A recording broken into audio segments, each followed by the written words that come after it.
السلام عليكم ورحمة الله.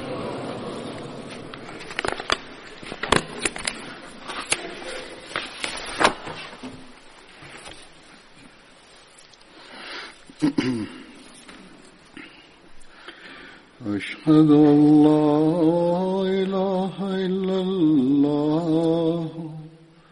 وحده لا شريك له وأشهد أن محمدا عبده ورسوله أما بعد فأعوذ بالله من الشيطان الرجيم بسم الله الرحمن الرحيم الحمد لله رب العالمين الرحمن الرحيم مالك يوم الدين إياك نعبد وإياك نستعين اهدنا الصراط المستقيم صراط الذين أنعمت عليهم غير المغضوب عليهم ولا الضالين.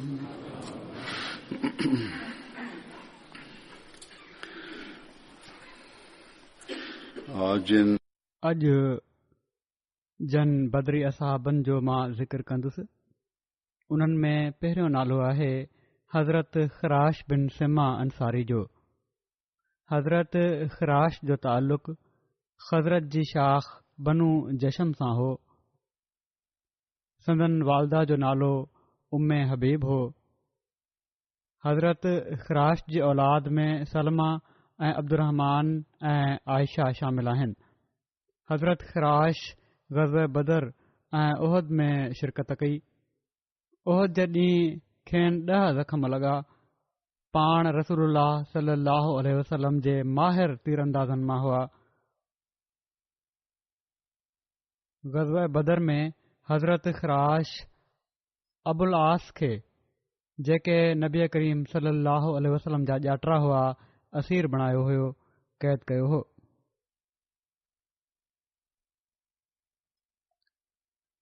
ॿियो जन असहाबी जो ज़िक्र आहे. उन्हनि जो नालो आहे हज़रत उबैद बिन तयहान.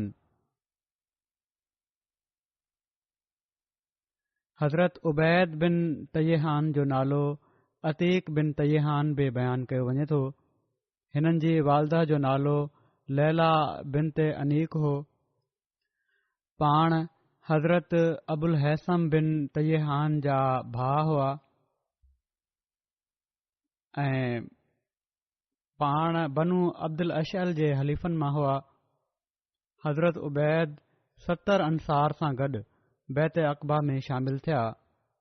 रसूलुल्लाह सल्लल्लाहु अलैहि वसल्लम हिननि जे ऐं हज़रत मसूद बिन रबी जे विच में मवाख़ात क़ाइमु फ़रमाई. पाण पंहिंजे भाउ हज़रत अबुल हैसम सां गॾु ग़ज़वे बदर में शामिल थिया ऐं पाण ग़ज़वे उहद में शहीद थिया. हिननि खे इकरमा बिन अबू जहल शहीद कयो. हीउ बि चयो वञे थो त पाण सफ़ीन वारी जंग में हज़रत अलीअ पारां विढ़ंदे शहीद थिया. इन ते थोरो इख़्तिलाफ़ आहे, पर बहरहाल हिकिड़ी मुश्तरक ॻाल्हि आहे ॿिन्ही रिवायतुनि में त पाण शहीद थिया. संदन औलाद में 2 पुटनि हज़रत उबैदुल्लाह ऐं हज़रत अबाद जो ज़िक्र मिले थो. तबरी जे कौल जे मुताबिक़ हज़रत अबाद बि ग़ज़वे बदर में शिरकत जी सआदत हासिल कई, जॾहिं त हज़रत उबैदुल्लाह जे बारे में बयानु कयो वञे थो त हू यमामा वारी जंग में शहीद थिया. वरी जन असहाबी जो ज़िक्र आहे. उन्हनि जो नालो आहे हज़रत अबू हन्ना मालिक बिन अमर. अबू हन्ना हिननि जी कुनियत हुई. मालिक बिन अमर हिननि जो नालो हो. मोहम्मद बिन अमर वाक़दी खेनि बदर में शरीक थियण वारनि में ॻणियो आहे। हिननि जे नाले जे बारे में इख़्तिलाफ़ आहे। किन रिवायतुनि जे मुताबिक़ हिननि जो नालो आमिर ऐं साबित बिन नौमान बि बयानु थियो आहे। संदन कुनियत अबू हब्बा ऐं अबू हया बि बयानु कई वञे थी, पर मोहम्मद बिन अमर वाक़दी चवनि था त अबू हब्बा कुनियत जे ॿिनि शख़्सनि जो ज़िक्र मिले थो। हिकिड़ा अबू हब्बा बिन ग़ज़िया बिन अमर ऐं ॿिया अबू हब्बा बिन अब्द अमर अल माज़नी। ही ॿई ग़ज़वा बदर में शरीक न थिया हुआ। बदर में शामिल थियण वारनि में कंहिंजी बि कुनियत अबू हब्बा न हुई, ऐं पर ग़ज़वा बदर में शामिल थिया आहिनि जेके उन्हनि जी कुनियत अबू हन्ना हुई। इन लिहाज़ खां हू पंहिंजी ॻाल्हि ते ज़ोर ॾियनि था त अबू हन्ना ई हिननि जी कुनियत हुई। वरी जन साहिबी जो ज़िक्र आहे, उन्हनि जो नालो आहे हज़रत अब्दुल्ला बिन ज़ैद बिन सालबा।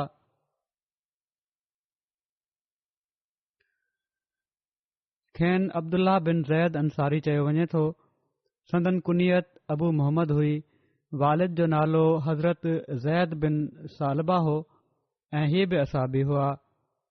हिननि जो तालुक़ अंसार जे क़बीले ख़ज़रत जी शाख बनू जुशुम सां हो। पाण बैत अक़बा में 70 अंसार सां गॾु शामिल थिया ऐं ग़ज़वा बदर ऐं उहद ऐं खंदक ऐं ॿियनि ग़ज़वात में पाण सॻोरनि सल्लल्लाहु अलैहि वसल्लम सां गॾु शरीक थिया।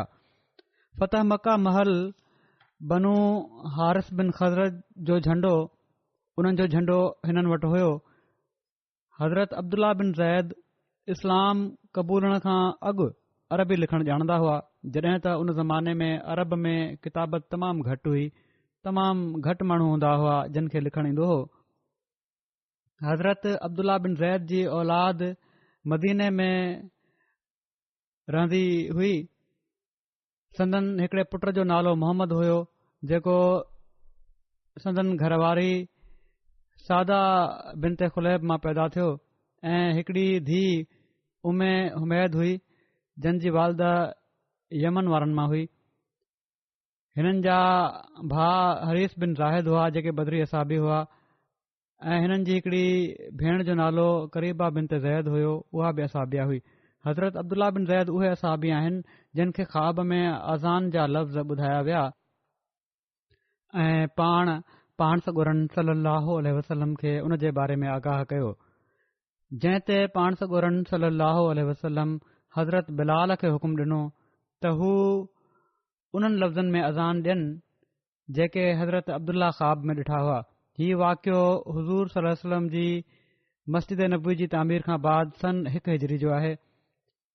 इन जो कुझु तफ़सील हीअं आहे त हज़रत अबू उमैर बिन अनस अंसारी अंसार मां हुआ। पंहिंजे चाचनि खां रिवायत कनि था त उन्हनि चयो त नबी करीम सल्लल्लाहु अलैहि वसल्लम सोचियो त निमाज़ जे लाइ माण्हुनि खे कीअं गॾु कयो वञे। खेनि अर्ज़ु कयो वियो त निमाज़ महल हिकिड़ो झंडो खोड़ियो वञे।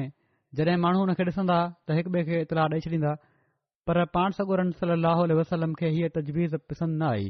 रावी चवनि था त साणनि नरसंगे तूताड़े जो ज़िक्र कयो वियो, माना त यहूदियुनि जे सॾण जे तरीक़े जो ॾाढियां आवाज़ सां जेको ब्लो कयो वेंदो हुयो, पाण उन खे बि नापसंदि फ़रमायाऊं त हीउ यहूदियुनि जो तरीक़ो आहे। रावी चवनि था पोइ हुज़ूर सां नाकूस जो ज़िक्र कयो वियो, पाण फ़रमायाऊं त उहो ईसाइनि जो तरीक़ो आहे।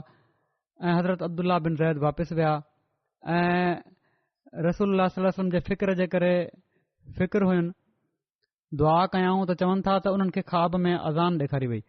हज़रत अब्दुल्ला बिन ज़ैद ई बयानु कनि था त मूं ख़्वाब में ॾिठो, हिकिड़े शख़्स खे ॾिठुमि जंहिं जे हथ में नाकूस हो। मूं उन खां पुछा कई त ए ख़ुदा जा बाना, तूं इहो नाकूस विकिणंदे? उन चयो तूं इन सां छा कंदे? मूं चयो त असां इन जे ज़रिए सां निमाज़ जे लाइ छॾींदासीं। उन चयो त छा मां तोखे उहा ॻाल्हि ॿुधाए छॾियां जेका इन खां बहितर आहे? मूं चयो छो न। हज़रत अब्दुल्ला चवनि था त उन चयो पोइ चओ।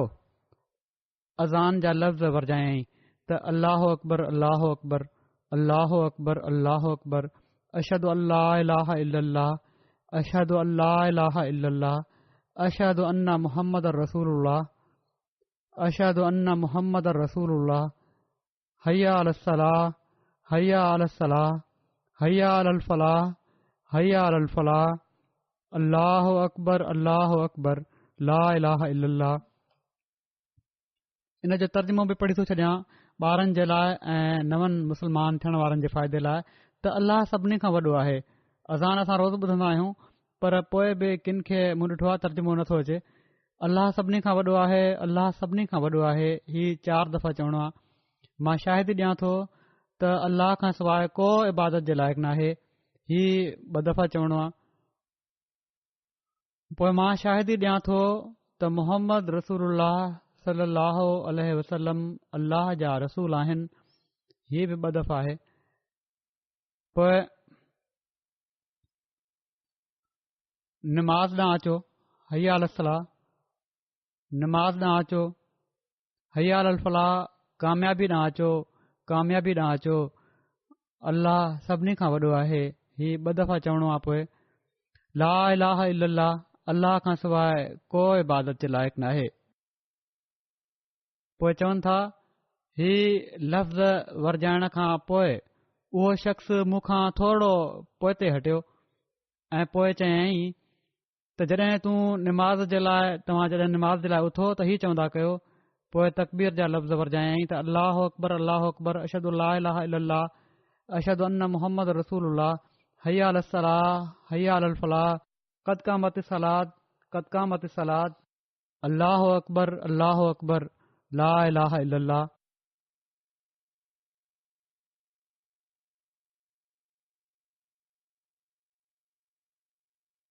ही इन में त उहे ई अज़ान जा लफ़्ज़ आहिनि। क़द क़ामत सलात त बीह रही आहे निमाज़, निमाज़ बीह रही आहे, ऐं पोइ उहे ई अल्लाह सभिनी खां वॾो आहे, अल्लाह सभिनी खां वॾो आहे। पोइ चवनि था त जॾहिं सुबुह थियो त मां पाण सॻोरनि सलाहु वसलम जी ख़िदमत में हाज़िर थियुसि ऐं जेको मूं ॾिठो हुयो बयानु करे छॾियुमि। पाण सॻोरनि सलाहु वसलम फरमायो त यकीनन अल्लाह चाहे त हीउ सचो ख़्वाबु आहे, तूं बिलाल सां गॾु बीह रहो ऐं जेको तो ॾिठो हुयो उहो ॿुधाईंदो वञु। हू इन्हनि लफ़्ज़नि सां अज़ान ॾेई छॾे, छो त उन जो आवाज़ तोखां वधीक बुलंद आहे। सो मां बिलाल सां गॾु बीह रहियुसि, मां उन्हनि खे ॿुधाईंदो पियो वञा ऐं हू उन जे मुताबिक़ आज़ान ॾींदा पिया वञनि। रावी जो हीउ बयानु आहे त जॾहिं हज़रत उमर बिन ख़त्ताब रज़ियल्लाहु तआला अन्हु ही आज़ान ॿुधी त हू पंहिंजे घर में हुआ। हू पंहिंजी चादर गिलींदे ॿाहिरि निकिता ऐं चई रहिया हुआ त उन जो कसम जंहिं तव्हां खे हक़ सां या रसूलुल्लाह मोकिलियो आहे, मां उहो ई ॾिठो आहे जेको हिन ॾिठो आहे। हीउ ॿुधी पाण फरमायाऊं त सभु तारीफ़ अल्लाह जे लाइ आहे। हिकिड़ी ॿी रिवायत में हिन हंधि ही लफ़्ज़ मिलनि था त इन ते पाण सॻोरन सलाहु वसलम फरमायो त अल्लाह जे लाइ सभु तारीफ़ आहे। सो इहा ई ॻाल्हि मज़बूत आहे। इन में इन जो तफ़सील सीरत ख़ातमुन नबीयीन में कुझु ॻाल्हियूं वाधारियूं हज़रत मिर्ज़ा बशीर अहमद साहब बयानु फरमायूं आहिनि। मुख़्तलिफ़ तारीख़ुनि मां वठी हू बयानु कनि था त अञा जॾहिं निमाज़ जे लाइ ऐलान या अज़ान वग़ैरह जो इंतज़ाम न हुयो त असाब उमूमन टाइम जो अंदाज़ो करे पाण ई निमाज़ जे लाइ गॾु थी वेंदा हुआ, पर हीअ सूरत का इत्मिनान जोगी न हुई।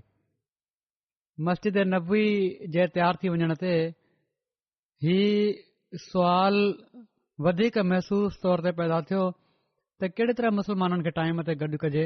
कंहिं असाबी नसारा वांगुरु नाकूस जी राय ॾिनी, कंहिं यहूदियुनि जे मिसाल में तूतरे जी तजवीज़ पेश कई, कंहिं कुझु चयो, पर हज़रत उमर सलाह ॾिनी त कंहिं माण्हू खे मुक़ररु कयो वञे जो हू निमाज़ महल ही ऐलान करे छॾींदो करे त निमाज़ जो टाइम थी वियो आहे। पाण सॻोरन सलाहु वसलम इन राय खे पसंदि फरमायो। अज़ान खां पहिरियां हज़रत उमर जी हिकिड़ी हीअ राय हुई। हज़रत बिलाल खे हुकुम ॾिनऊं त हू इन फ़र्ज़ खे अदा कंदा कनि। जीअं त उन खां पोइ जॾहिं निमाज़ जो टाइम थींदो हुयो, बिलाल ॾाढियां आवाज़ सां असलातो जामिया चई पुकारींदा हुआ ऐं माण्हू गॾु थी वेंदा हुआ।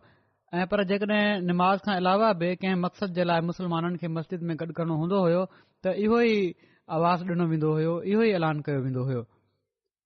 इन जे कुझु वक़्त खां पोइ अॻिते उहो ई किसो आहे उन्हनि जो त हिकिड़े असहाबी हज़रत अब्दुल्ला बिन ज़ैद अंसारी खे ख़्वाब में मौजूदा अज़ान जा लफ़्ज़ सेखारिया विया ऐं उन्हनि पाण सॻोरन सलाहु वसलम जी ख़िदमत में हाज़िर थी पंहिंजे इन ख़्वाब जो ज़िक्र कयो ऐं अर्ज़ु कयाऊं त मां ख़्वाब में हिकिड़े शख़्स खे अज़ान जे तौर ते ई लफ़्ज़ चवंदे ॿुधो आहे। पाण सॻोरन सलम फरमायो हीउ ख़्वाब ख़ुदा तरफ़ां आहे ऐं अब्दुल्ला खे हुकुम ॾिनऊं त बिलाल खे ई लफ़्ज़ सेखारे छॾिन। लिखनि था त अजीब इतफ़ाक़ हीउ थियो त जॾहिं बिलाल इन्हनि लफ़्ज़नि में पहिरियों भेरो अज़ान ॾिनी त हज़रत उमर उहा अज़ान ॿुधी जल्दी जल्दी संदन ख़िदमत में हाज़िर थिया ऐं अर्ज़ु कयूं त या रसूल अॼु जिन लफ़्ज़नि में बिलाल अज़ान ॾिनी आहे बिल्कुलु इहे ई लफ़्ज़ मूं बि ख़्वाब में ॾिठा आहिनि। ऐं हिकिड़ी रिवायत में हीअ आहे त जॾहिं पाण सॻोरन सलाहु वसलम अज़ान जा लफ़्ज़ ॿुधा त फ़रमायाऊं त इन्हीअ जे मुताबिक़ वही बि थी चुकी आहे। बशीर बिन मोहम्मद पंहिंजे वालिद खां बयानु कनि था त हज़रत अब्दुल्ला बिन ज़ैद जिन खे अज़ान रोया में ॾेखारी वई हुई उन्हनि पंहिंजो उहो माल सदको कयो जंहिंखां अलावा वटनि ॿियो कुझु न हुयो, सॼो माल सदको करे छॾियाऊं। पाण ऐं संदन पुट उन जे ज़रिए ज़िंदगी गुज़ारींदा हुआ, उहो ई उन्हनि जो रोज़ी जो वसीलो हुयो। जेका बि जाइदाद हुई सो पाण उन खे रसूलुल्लाह सल्लल्लाहु अलैहि वसल्लम जे हवाले करे छॾियऊं। इन ते हिननि जा वालिद जॾहिं हीउ हवाले करे छॾियो हिननि माल त उन्हनि जा वालिद रसूलुल्लाह सल्लल्लाहु अलैहि वसल्लम वटि आया ऐं अर्ज़ु कयाऊं त या रसूलुल्लाह अब्दुल्ला बिन ज़ैद पंहिंजो माल सदको कयो आहे ऐं हू उन जे ज़रिए ज़िंदगी गुज़ारे रहिया हुआ। इन ते रसूलुल्लाह सल्लल्लाहु अलैहि वसल्लम हज़रत अब्दुल्ला बिन ज़ैद खे घुराए फ़रमायो त यकीनन अल्लाह तोखां तुंहिंजो सदको क़बूल करे वरितो आहे, जेको तूं ॾिनो आहे आणे रखी उहो अल्लाह क़बूल करे वरितो आहे, पर इन खे मीरास तौर पंहिंजे वालदेन खे मोटाए ॾे। हाणे ही मीरास तौर वालदेन खे वापसि करे छॾ। त बशीर चवनि था त पोइ असांखे उहो विरासत में मिलियो, माना त अॻिते पोइ उन्हनि जे ॿारनि अहिड़ी तरह हिसो वरितो उन मां। हिकिड़े मौक़े ते रसूलुल्लाह सल्लल्लाहु अलैहि वसल्लम हज़रत अब्दुल्ला बिन ज़ैद खे पंहिंजा 9 तबरक तौर अता फ़रमाया। इन जो तफ़सील हीअ आहे त हज़रत अब्दुल्ला बिन ज़ैद जे पुट मोहम्मद बयानु कयो त उन्हनि जा वालिद नबी सल्लल्लाहु अलैहि वसल्लम वटि हजतुल विदा जे मौक़े ते मना जे मैदान में मनहर माना त क़ुर्बान गाह में क़ुर्बानी महल हाज़िर हुआ ऐं उन्हनि सां गॾु अंसार मां हिकिड़ो ॿियो शख़्स बि हुयो। रसूलुल्लाह सल्लल्लाहु अलैहि वसल्लम क़ुर्बानियूं विरहायूं त हज़रत अब्दुल्ला बिन ज़ैद ऐं उन्हनि जे अंसारी साथी खे कुझु न मिलियो। पोइ रसूलुल्लाह सल्लल्लाहु अलैहि वसल्लम हिकिड़े कपिड़े में पंहिंजा वार लहिराया ऐं उहे माण्हुनि में विरहाए छॾियाऊं। पोइ पाण पंहिंजा 9 कटरायाऊं ऐं उहे हज़रत अब्दुल्ला बिन ज़ैद ऐं उन्हनि जे अंसारी साथी खे अता करे छॾियाऊं। हज़रत आयशा खां मरवी आहे त हिकिड़ो शख़्स नबी करीम सल्लल्लाहु अलैहि वसल्लम वटि हाज़िर थियो ऐं अर्ज़ु कयई त या रसूलुल्लाह सल्लल्लाहु अलैहि वसल्लम ख़ुदा जो कसम यकीनन तव्हां मुंहिंजी ज़ात खां वधीक मूंखे महबूब आहियो, यकीनन तव्हां मूंखे मुंहिंजे घर वारनि खां बि वधीक महबूब आहियो ऐं यकीनन तव्हां मूंखे मुंहिंजी औलाद खां बि वधीक महबूब आहियो। मां घर में हुउसि ऐं तव्हां खे यादि करे रहियो हुउसि जो मूंखां सब्र न थियो एसि ताईं जो मां तव्हां जी ख़िदमत में हाज़िर थियुसि ऐं हाणे मां तव्हां खे ॾिसां पियो थो। जॾहिं मूंखे पंहिंजो ऐं तव्हांजो मौत यादि आयो त मूं ॼाणे वरितो त जॾहिं तव्हां जन्नत में दाख़िल थींदव त ॿियनि नबियुनि सां गॾु तव्हांजो रफ़ा थींदो ऐं मां ॾिनुसि त जॾहिं मां जन्नत में दाख़िल थींदुसि त तव्हां खे उते न ॾिसंदुसि। इन ते नबी करीम सल्लल्लाहु अलैहि वसल्लम उन शख़्स खे को जवाब न ॾिनो एसि ताईं जो जिब्राइल हिन आयत सां नाज़िल थिया वमन युतिअल्लाह वररसूल फउलाइक मअल्लज़ीन अनअम अल्लाहु अलैहिम मिनन नबिय्यीन वसिद्दीक़ीन वशुहदाए वस्सालिहीन।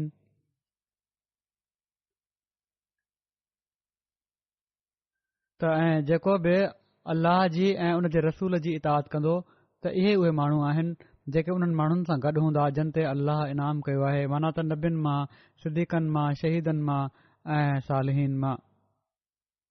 हिन आयत खे असां इन दलील तौर बि पेश कंदा आहियूं त पाण सॻोरन सलाहु वसलम जी पैरवी सां गैर तशरीई नबूअत जो मक़ाम हासिल थी सघे थो ऐं संदन पैरवी में हिकिड़ो शख़्स सालियत जे मक़ाम खां तरक़ी करे नबूअत जे मक़ाम ताईं पहुची सघे थो। बहरहाल नबूअत जो मक़ाम तोड़े उहो गैर शरई नबूअत ई हुजे ऐं पाण सॻोरन सलम जी ग़ुलामी में बि आहे, हिकिड़ो तमामु आला मक़ाम आहे ऐं अल्लाह ताला जंहिंखे चाहींदो आहे ॾींदो आहे ऐं अचण वारे मसीह मौद जे बारे में ख़ुदि पाण सॻोरन सलाहु वसलम नबी उल्लाह जा लफ़्ज़ इस्तेमालु कया आहिनि। तंहिं करे हज़रत मसीह मऊद अलैहिस्सलातु वसलाम खे असीं पाण सॻोरन सलाहु वसलम जी ग़ुलामीअ में गैर शरई नबी मञींदा आहियूं ऐं इन सां पाण सॻोरन सलाहु वसलम जे ख़त्म नबूअत जे मक़ाम ते को हर्फ़ न आहे ईंदो ऐं पर संदन मक़ाम वधे थो, छो त हाणे नबूअत बि सिर्फ़ पाण सॻोरन सलम जी ग़ुलामी में ई मिली सघे थी ऐं हीअ माना सिर्फ़ असां ई नथा कयूं ऐं पर पुराणनि बुज़ुर्गनि बि कई आहे। जीअं त इमाम राग़िब बि इन जी इहा ई माना कई आहे त पाण सॻोरन सलाहु वसलम खां पोइ गैर शरई नबी संदन पैरवी में अची सघनि था। बहरहाल हिन आयत जे ज़िमन में ही ज़िक्र ज़िमननि मूं करे छॾियो त जीअं वज़ाहत बि थी वञे। अल्लामा ज़रकानी लिखनि था त मुख़्तलिफ़ तफ़सीर जे किताबनि में ही वाक़ियो पाण सॻोरन सलाहु वसलम जे ग़ुलाम हज़रत सौबान जे बारे में मिले थो, जॾहिं त तफ़सीर यंबूल हयात में मकातिल बिन सुलेमान जे हवाले सां ही लिखियलु आहे त ही हज़रत अब्दुल्ला बिन ज़ैद अंसारी हुआ जिन रोया में अज़ान ॾिठी हुई। अलामा ज़रकानी लिखनि था त जेकॾहिं हीअ ॻाल्हि सही आहे त मुमकिन आहे त ॿिन्ही नबी करीम सलाहु वसलम सां अहिड़ी ॻाल्हि जो ज़िक्र कयो हुजे ऐं उन ते हीअ आयत नाज़िल थी हुजे ऐं हीअ बि ज़िक्र मिले थो त अहिड़ी ॻाल्हि नबी करीम सलाहु वसलम जे केतिरनि ई साथियुनि कई हुई।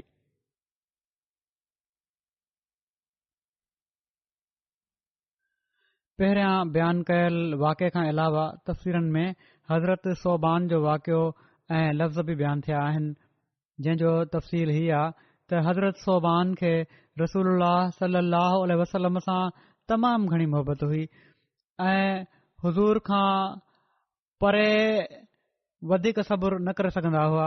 हिकिड़े ॾींहुं जॾहिं हू पाण सॻोरन सलम जी ख़िदमत में हाज़िर थिया त उन्हनि जो रंग मटियल हुयो ऐं उन्हनि जे चहिरे मां ॾुख जा आसार ज़ाहिर थी रहिया हुआ। इन ते रसूलुल्लाह सलम पुछा कई त कहिड़ी शइ सबबु तुंहिंजो रंग मटियल आहे? हज़रत सोबान अर्ज़ु कयो त या रसूलुल्लाह, न ई मूंखे को मर्ज़ आहे न ई का बीमारी आहे सवाइ इन जे जो मां तव्हां खे ॾिसी न आहियां सघियो। इन लाइ माना त कुझु वक़्त खां ॾिठो न हुयो, इन लाइ मूं ते शदीद वहशत तारी थी वई जेसि ताईं जो तव्हां सां मुलाक़ात न थी वई। अहिड़ी तरह जॾहिं मूंखे आख़िरत जी यादि आई त मूं ते वरी ख़ौफ़ तारी थियो त मां तव्हां खे न ॾिसी सघंदुसि, छो त तव्हां जो त नबियुनि सां रफ़ा कयो वेंदो ऐं जेकॾहिं मां जन्नत में हलियो बि वियुसि त मुंहिंजो मक़ाम उते तव्हां जे मक़ाम खां तमामु ई घटि हूंदो ऐं जेकॾहिं मां जन्नत में दाख़िल न थी सघियुसि त पोइ मां कॾहिं बि तव्हां खे न ॾिसी सघंदुसि।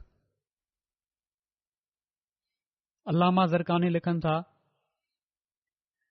हीअ त इन हवाले सां उन्हनि जी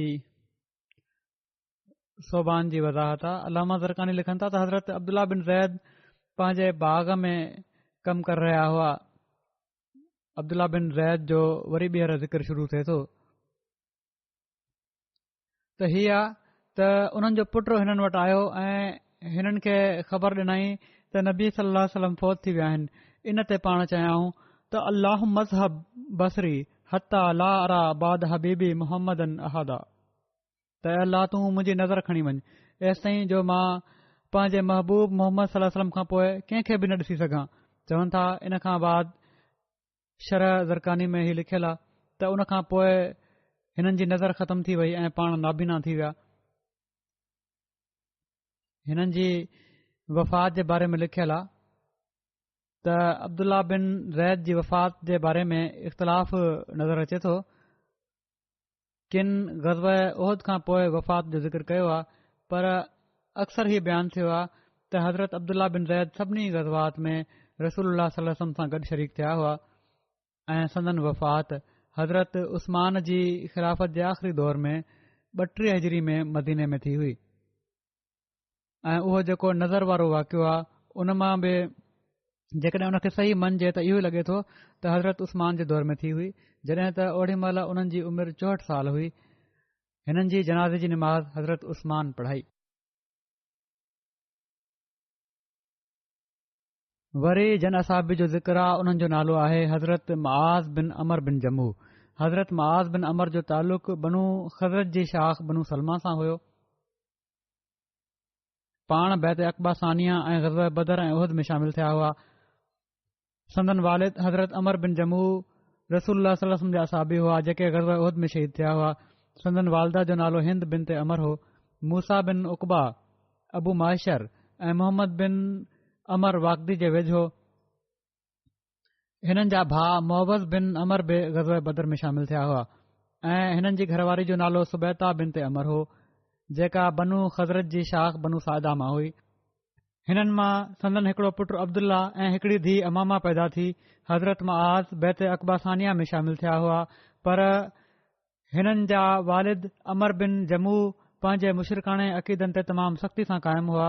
सीरत इब्न हिशाम में हज़रत मुआज़ जे वालिद जे इस्लाम क़बूल करण जे वाक़े में दर्ज आहे त को साल थियो आहे। मां उन्हनि जे वाक़े में बि थोरो बयानु कयो त जॾहिं ही माण्हू बैत अक़बा सानिया में शामिल थियण वारा जेके माण्हू हुआ मदीने वापसि आया त उन्हनि इस्लाम जी चङी तरह इशाअत कई ऐं उन्हनि जी क़ौम में कुझु बुज़ुर्ग अञा ताईं पंहिंजे मुशरिक दीन ते क़ाइमु हुआ। उन्हनि मां हिकिड़ा अमर बिन जमू बि हुआ। संदन पुट मुआज़ बिन अमर बैत अक़बा सानिया में शामिल थिया हुआ। इन मौक़े ते उन्हनि रसूलुल्लाह सल्लल्लाहु अलैहि वसल्लम जी बैत करे वरिती हुई। अमर बिन जमू बनू सलमा जे सरदारनि मां हुआ ऐं उन्हनि जे बुज़ुर्गनि मां हिकिड़ा बुज़ुर्ग हुआ। उन्हनि पंहिंजे घर में काठ जो हिकिड़ो बुत ठाहे छॾियो हुयो जहिड़ो क उन वक़्त जा वॾा माण्हू ठाहे रखंदा हुआ। उन खे मनात चयो वेंदो हुयो। उन खे माबूद बणाए उन जी तज़ीन ऐं तथहीर कंदा हुआ। जॾहिं बनू सलमा जे कुझु माण्हुनि नौजवाननि इस्लाम क़बूल कयो जिन में हज़रत मुआज़ बिन जबल ऐं अमर बिन जमू जा पुट हज़रत मुआज़ बिन अमर बिन जमू हुआ जेके उन्हनि नौजवाननि मां हुआ जिन इस्लाम क़बूलियो हुयो ऐं अक़बा सानिया में शामिल थिया त ही माण्हू राति जो अमर बिन जमू जे बुतखाने में दाख़िल थी उहो बुत खणी आया ऐं उन खे बनू सलमा जी गंद किचिरो उछलाइण लाइ ठाहियल खॾ में ऊंधो लेटाए उछलाए छॾियऊं। जॾहिं सुबुह जो अमर उथंदा हुआ त चवंदा हुआ तव्हांखे मार पए कंहिं राति जो असांजे महबूदनि सां दुश्मनी कई आहे। पोइ उन खे ॻोल्हण निकिरी पवंदा हुआ एसि ताईं जो जॾहिं उहो लभंदो हुन त उन खे धोअंदा हुआ ऐं साफ़ कंदा हुआ। पोइ चवंदा हुआ त ख़ुदा जो कसम जेकॾहिं मूंखे हीअ ख़बर पए त कंहिं तोसां ईअं कयो आहे त ज़रूरु मां उन खे ख़्वार कंदुसि। पोइ जॾहिं राति थींदी हुई ऐं अमर सुम्ही पवंदा हुआ त उहे ॿीहर उन्हनि जा पुट साॻी हरकत कंदा हुआ। वरी अमर बिन जमू सुबुह कयो ऐं ॿीहर साॻी तकलीफ़ करे वरी उन खे धोअंदा हुआ ऐं वरी साफ़ कयऊं। जॾहिं केतिरियूं रातियूं हीउ वाक़ियो थियो त अमर बिन जमू बुत खे हुतां ॿाहिरि कढियो जिथे उन खे उछलियो वियो हुयो। वरी उन खे धोतईं साफ़ कयईं।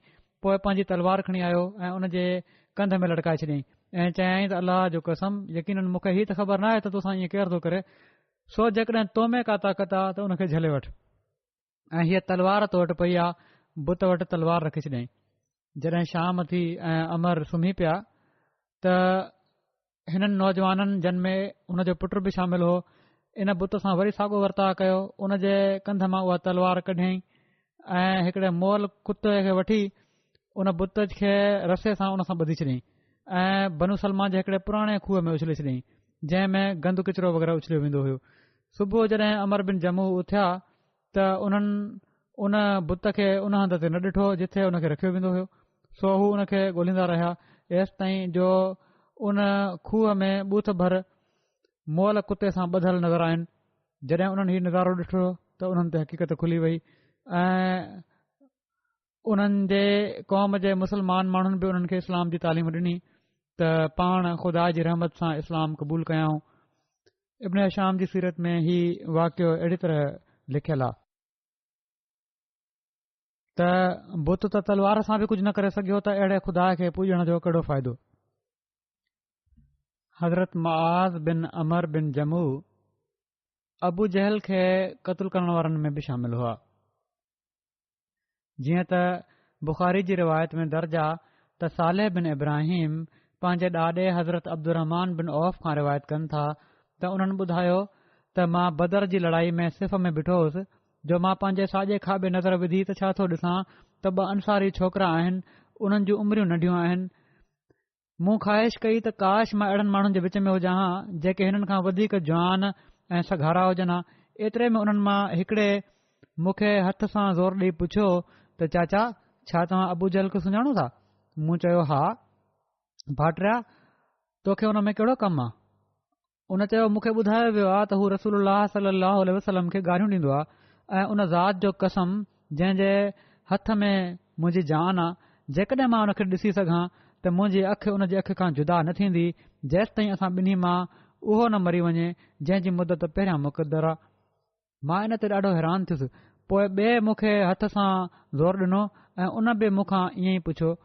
अञा थोरो ई टाइम मस गुज़रियो हूंदो जो मां अबू जहल खे माण्हुनि में चकर हणंदे ॾिठो। मूं चयो ॾिस हू अथई तव्हांजो साथी जंहिं जे बारे में तव्हां मूंखां पुछियो हुयो।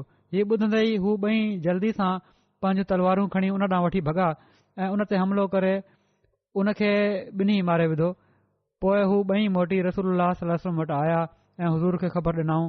पाण पुछा कयाऊं त तव्हां मां उन खे कंहिं मारियो आहे? ॿिन्ही चयो त मां इन खे मारियो आहे। पाण पुछा कयाऊं त छा तव्हां पंहिंजूं तलवारूं उघी साफ़ करे वरितियूं आहिनि? उन्हनि चयो न। पाण तलवारुनि खे ॾिसी फरमायाऊं तव्हां ॿिन्ही उन खे मारियो आहे।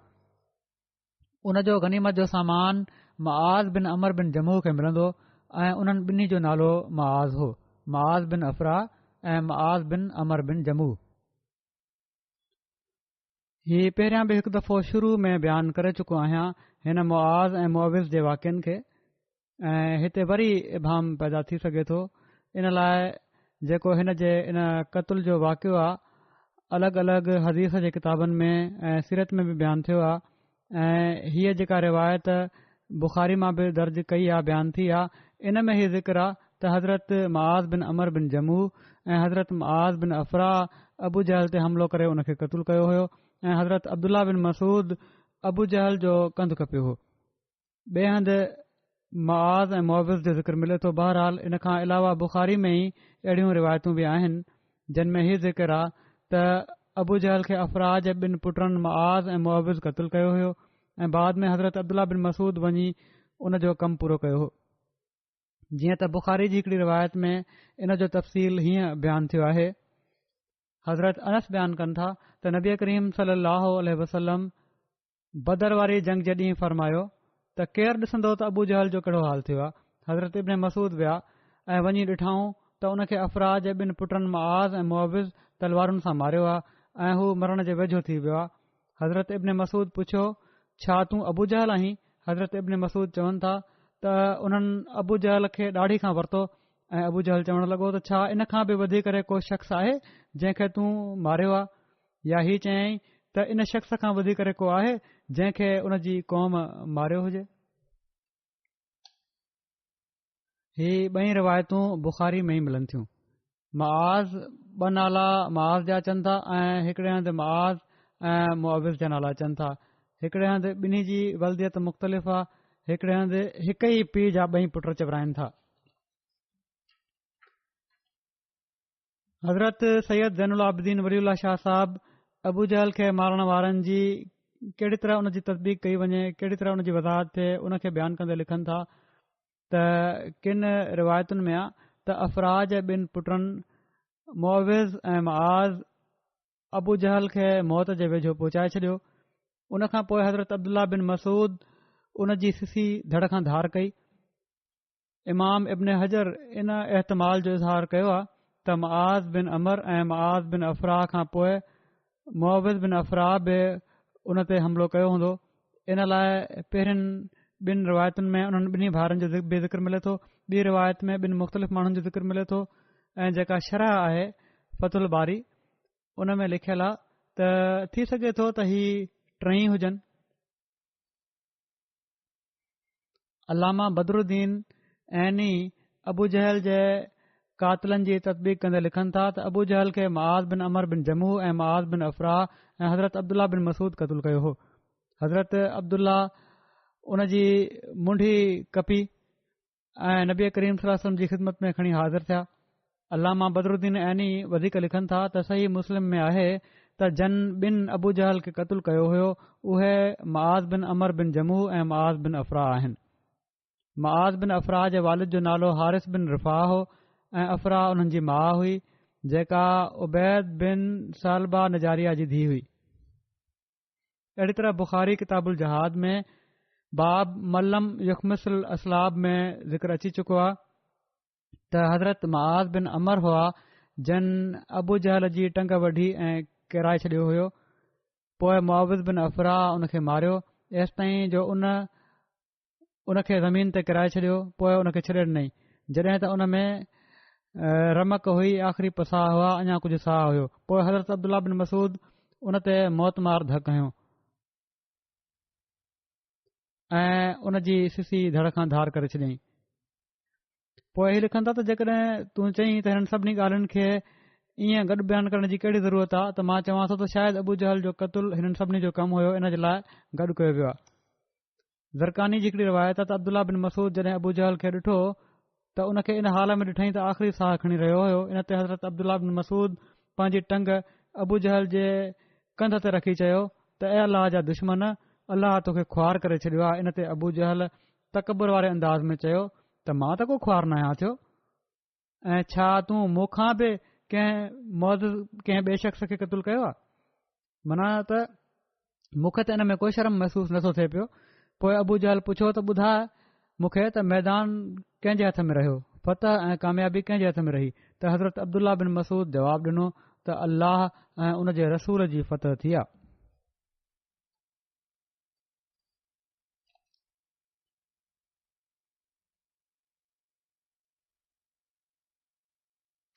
हिकिड़ी ॿी रिवायत में हीअ बि आहे उन जे मुताबिक़ ॿी रिवायत जे हीअ आहे त अबू जहल चयो त उन यानी मोहम्मद सल्लल्लाहु अलैहि वसल्लम खे हीअ ॻाल्हि बि चइजांइ त मां सॼी ज़िंदगी उन जो दुश्मन रहियुसि ऐं अॼु हिन वक़्त बि मां उन जी दुश्मनी में हद ताईं आहियां।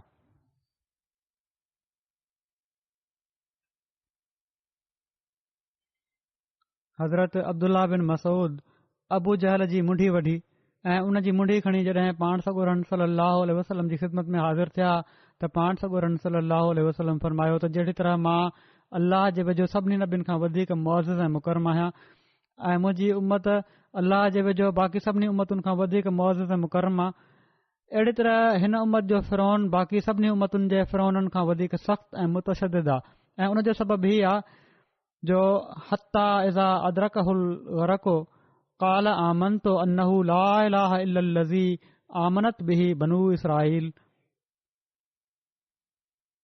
त जॾहिं हू गर्क थियण लॻो क़ुर शरीफ़ में आयो आहे सूरत यूनुस में त उन चयो त मां ईमान थो आणियां त को माबूद नाहे पर उहो जंहिं ते बनी इसराईल ईमान आंदो।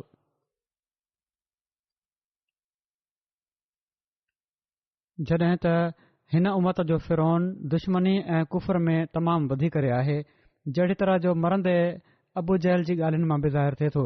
इन खां अलावा रिवायतुनि में हीअ बि आहे त अबू जहल जी हलाकत जी ख़बर मिलण ते हीअ बि ज़िक्र मिले थो त पाण सॻोरन सलाहु वसलम अबू जहल जी मुंडी ॾिसण ते फ़रमायो त अल्लाह लज़ी ला इलाहा इल्लाहु त अल्लाह उहा ज़ात आहे जंहिंखां सवाइ ॿियो को माबूद नाहे। अहिड़ी तरह पाण सॻोरन सलाहु वसलम टे भेरा ई फ़रमायो अल्हम्दुलिल्लाह लज़ी अज़ल इस्लाम व अहल त हर क़िस्म जी तारीफ़ जो हक़दार अल्लाह आहे जंहिं इस्लाम ऐं उन जे मञण वारनि खे इज़त ॾिनी। अहिड़ी तरह हीअ ज़िक्र बि मिले थो त पाण सॻोरन सलाहु वसलम फ़रमायो त यकीनन हर उमत जो हिकिड़ो फ़िरौन हूंदो आहे ऐं हिन उमत जो फ़िरौन अबू जहल हो जंहिंखे अल्लाह ताला तमामु ई ख़राब अंदाज़ में क़तूल करायो। हज़रत मुआज़ बिन अमर बिन जमूह जी वफ़ात हज़रत उस्मान जे दौर में थी। ख़लीफ़ा बिन ख़यात बयानु कनि था त मुआज़ बिन अमर बिन जमूह खे बदर जे ॾींहुं हिकिड़ो ज़ख़्म लॻो हुयो। पाण उन खां बाद हज़रत उस्मान जे ज़माने ताईं बीमार रहिया, पोइ मदीने में फ़ौत थिया। हज़रत उस्मान हिननि जो जनाज़ो पढ़ियो ऐं पाण जन्नतुल बक़ी में मदफ़ून थिया।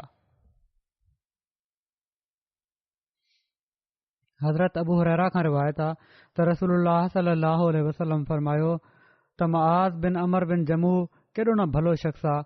अल्लाह ताला हज़ारे हज़ार रहमतूं नाज़िल फरमाए इन्हनि माण्हुनि ते जेके अल्लाह ताला ऐं उन जे हबीब जी मोहबत में ॿुॾी उन्हनि जी रज़ा खे हासिल करण वारा बणिया। नमाज़ खां पोइ मां हिकिड़ो हाणे जनाज़ो क़ाइब बि पढ़ाईंदुसि जेको मुकरम मलक सुल्तान हारून ख़ान साहिब जो आहे, जंहिंजी 27 मार्च ते इस्लामाबाद में वफ़ात थी हुई। इन्ना लिल्लाहि व इन्ना इलैहि राजिऊन। हिननि जा वॾा पुट हज़रत ख़लीफ़ुल मसीह राबे जा ॼातरा बि आहिनि। हुज़ूर जी नंढी धीउ सां उन्हनि जी शादी थियल आहे। पैदाइशी अहमदी हुआ मलक सुल्तान हारून साहब। हिननि जे वालिद जो नालो कर्नल मलिक सुल्तान मोहम्मद ख़ान साहब हुयो, जन 23 सालनि जी उमिरि में 1923 में हज़रत मुस्लिह मऊद रज़ी ताला अन्हु जे हथ ते बैत कई हुई ऐं पंहिंजे ख़ानदान में अकेला अहमदी हुआ।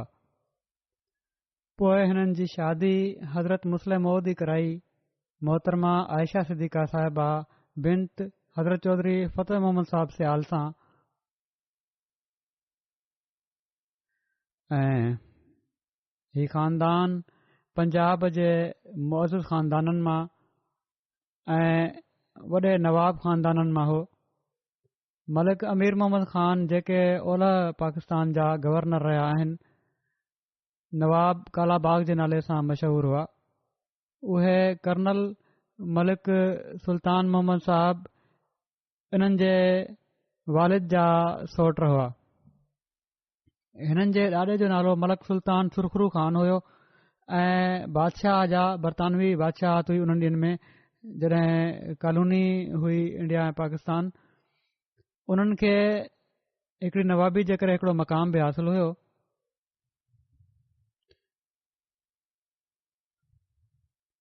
हिननि खे पंहिंजे पुट मलिक सुल्तान मोहम्मद ख़ान साहब जे 4 सालनि खां पोइ अहमदीद क़बूल करण जी तौफ़ीक़ नसीब थी।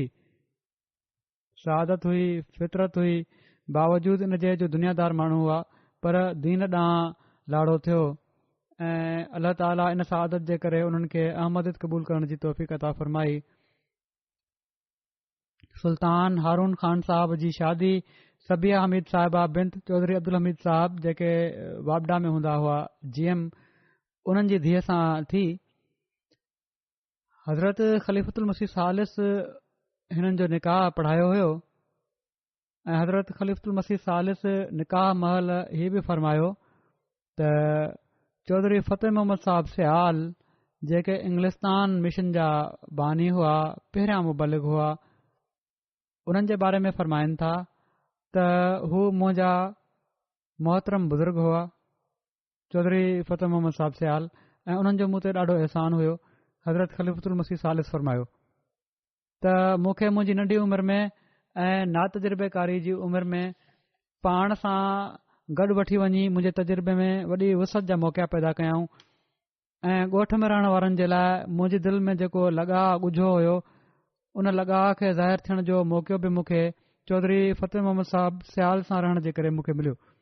हज़रत ख़लीफ़ुल मसीह सालिस फ़रमाए रहिया आहिनि, फ़रमाइनि था त हाणे बि मां हिकिड़े सादड़े ॻोठाणे सां जॾहिं मुंहिंजी उन सां मुलाक़ात थिए बेतकल्लुफ़ ॻाल्हि करण में ख़ुशी महसूसु कंदो आहियां ऐं ख़ुशी मां हिकिड़े शहरीअ सां मुलाक़ात महिल महसूसु न आहियां कंदो, छो त शहरनि खे तकल्लुफ़ जी आदत हूंदी आहे ऐं उन्हनि जी इन आदत जे करे उन्हनि सां मुलाक़ात महिल बिना सोचे सम्झे असां बि तकल्लुफ़ करणु शुरू करे ॾींदा आहियूं। फ़रमाइनि था त बहरहाल अॼु मुंहिंजे हिन मोहसिन बुज़ुर्ग जे ॾोहिटे मलक सुल्तान हारून ख़ान इब्न कर्नल सुल्तान मोहम्मद ख़ान जी शादी आहे ऐं निकाह मां उन जो ऐलान कंदुसि ऐं पोइ फ़रमायाऊं त दोस्त दुआ कनि त जहिड़ी तरह असांजे वॾनि मुख़लिस थी ऐं बेनफ़्स थी ख़िदमत ख़ुदा जे दीन जी कई आहे उहो ई जज़्बो ख़िदमत जो ऐं उहो ई जज़्बो इसार ऐं क़ुर्बानी जो हिननि जे नसलनि में बि क़ाइमु रहे ऐं तमामु नुमाया रहे। अल्लाह ताला करे त अॼु जेको हिननि जी वफ़ात सां ई ज़िक्र थी वियो आहे मलक हारून साहब मरहूम जी औलाद बि अहमद ऐं ख़िलाफ़त सां इन ई तालुक़ खे न सिर्फ़ क़ाइमु रखण वारी ऐं पर मज़बूत करण वारी थिए। हिननि जा 3 पुट ऐं 3 धीअरूं आहिनि ऐं जहिड़ो क चयुमि त वॾा पुट सुल्तान मोहम्मद ख़ान जेके आहिनि उहे हज़रत ख़लीफ़ुल मसीह राबे जा ॼाटर आहिनि। इलाइक़े जे ग़रीब आवाम जी ॾाढी ख़िदमत कंदा हुआ। ख़ासि तौर ते मुस्तक़ औरतुनि सां हिननि जो तमामु सुहिणो सलूक हुयो। औरतुनि बयानु कयो आहे त मलक साहब जी ज़िंदगी में असां पंहिंजे इलाइक़े में पंहिंजो पाण खे महफ़ूज़ सम्झंदी हुईसीं ऐं हाणे हिननि जी वफ़ात खां पोइ असांखे डपु महसूसु थियणु लॻो आहे। अटक जे इलाइक़े में आहे, दुश्मनी बि आहे उते तमामु ऐं सख़्त दिली बि उते ॾाढी आहे ऐं ग़रीबनि खे त को हक़ु ॾिनो ई न आहे वेंदो। पर बावजूद इन जे जो वॾा ज़िमेदार हुआ ऐं इलाइक़े जा मौज़ूज़ हुआ ग़रीबनि जी ॾाढी ख़िदमत कंदा हुआ। हिननि जी भेण राशिदा सियाल साहिबा जेका कैनेडा में आहे चवनि थियूं त सुल्तान हारून ख़ान मुंहिंजो भाउ ॾाढियुनि ख़ूबियुनि जो मालिक हो। अहमद जे लाइ वॾी गैरत रखण वारो, ख़िलाफ़त जे लाइ जान क़ुर्बान करण वारो, दोस्तनि जो सचो दोस्त ऐं दुश्मननि ते ॻरो, ग़रीबनि ऐं मिसकिननि जो सहारो हो। चवनि थियूं त हिकु दफ़ो हज़रत ख़लीफ़ुल मसीह राबे मूंखे हिकिड़े ख़त में तहरीर फ़रमायो त तुंहिंजो पीउ अहमद जे लाइ हिकिड़ी उघाड़ी तलवार हो, कर्नल सुल्तान मोहम्मद ख़ान साहब, ऐं तुंहिंजे भाइरनि में बि इहो ई रंग नज़र अचे थो। हज़रत ख़लीफ़ुल मसीह सालिस हिकु दफ़ो हिननि खे फ़रमायो हुयो। वॾी दुश्मनी उन इलाइक़े में हुई हिननि जी।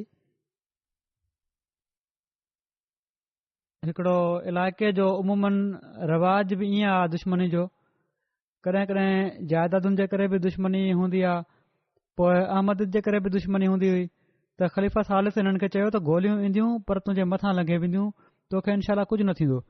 हीअ लिखनि थियूं त ख़लीफ़ा सालिस जे इन कौल खे बि पूरो थींदे असां ॾिठो आहे। 1977 में फतेह जंग पुलिस स्टेशन ते मथनि कातलाणो हमिलो थियो, मलक सुल्तान हारून ते गोलियूं हलियूं ऐं मथे जे वारनि खे साड़ींदे लंघे वयूं, पर हिननि खे का रहंड ताईं बि न आई ऐं अल्लाह ताला एजाज़ी रंग में महफ़ूज़ रखियो।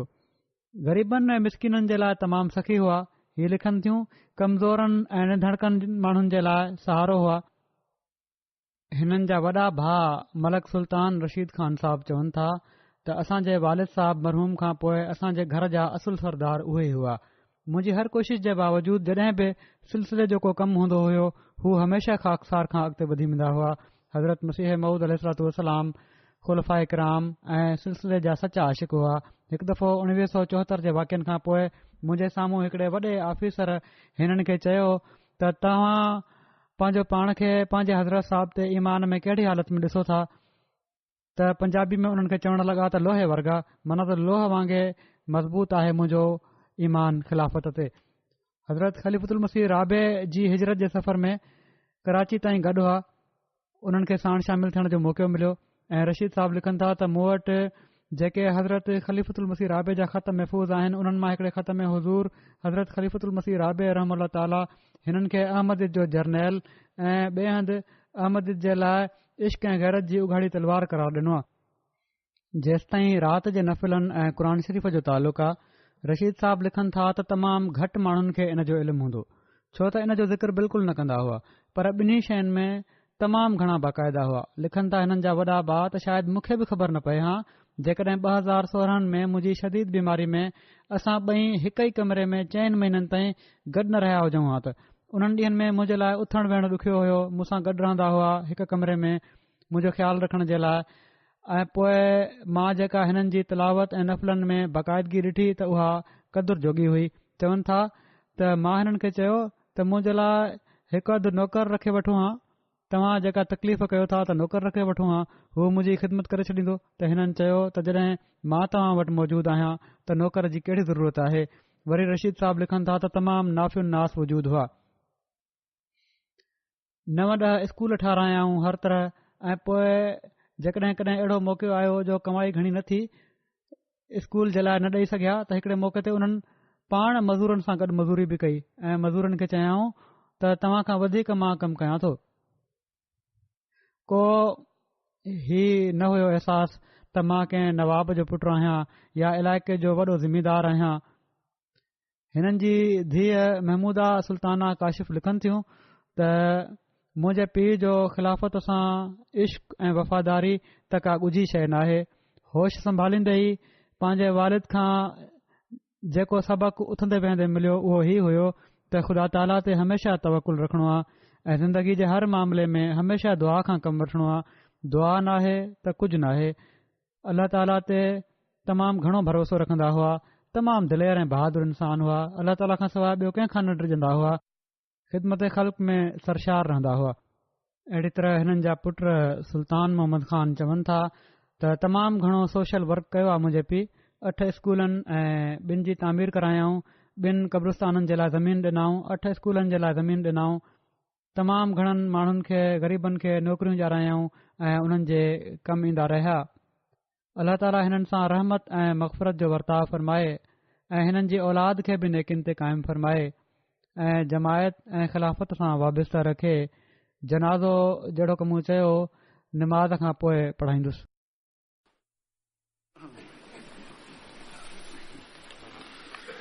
अल्हम्दुलिल्लाह नहमदुहु व नस्तईनुहु व नस्तगफिरुहु व नुमिनु बिही व नतवक्कलु अलैहि व नऊज़ु बिल्लाहि मिन शुरूरि अनफुसिना व मिन सय्यिआति अअमालिना मन यहदिहिल्लाहु फला मुदिल्ल लहु वमन युद्लिल्हु फला हादिय लहु वनशहदु अन ला इलाहा इल्लल्लाह वनशहदु अन्ना मुहम्मदन अब्दुहु व रसूलुहु इबादल्लाह रहमकुमुल्लाह इन्नल्लाह यअमुरु बिल अदलि वल इहसानि वईताइ ज़िल क़ुर्बा वयन्हा अनिल फ़हशाइ वल मुनकरि वल बग़ि यइज़ुकुम लअल्लकुम तज़क्करून उज़्कुरुल्लाह यज़्कुरुकुम वदूहु यस्तजिब लकुम वज़िक्रुल्लाहि अकबर।